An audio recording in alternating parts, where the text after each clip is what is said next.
عن عبد الله بن مسعود رضي الله تعالى عنه قال: يجاء بالناس يوم القيامة إلى الميزان فيتجادلون عنده أشد الجدال: يا أيها الناس، والوزن يومئذ الحق. صح عند الإمام عبد الرزاق في تفسيره والطبري وغيرهما عن عبيد بن عمير رحمه الله تعالى، وكان هذا الرجل من وعاظ المسلمين ومن خيرة التابعين، ويحضر حلقته عبد الله بن عمر رضي الله تعالى عنه وغيره من الأكابر والصالحين.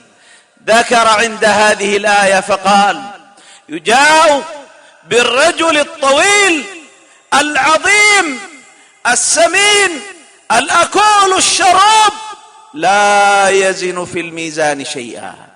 نعم، ومصداق ذلك ما صح عن نبينا عليه الصلاة والسلام من حديث أبي هريرة في الصحيح أنه يؤتى بالرجل العظيم السمين لا يزن أو لا يساوي في الميزان مثقال ذرة، أو كما قال صلى الله عليه وسلم.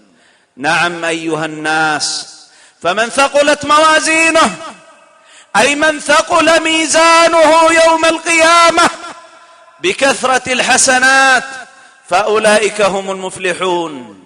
ومن خفت موازينه، من خف ميزانه يوم القيامة، فأولئك من خف ميزانه بقلة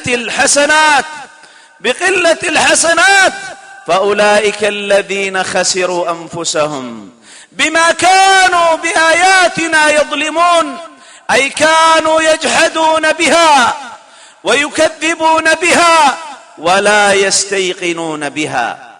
ويقول الله سبحانه وتعالى: فمن ثقلت موازينه فأولئك هم المفلحون، ومن خفت موازينه فأولئك الذين خسروا أنفسهم في جهنم خالدون تلفح وجوههم النار وهم فيها كالحون.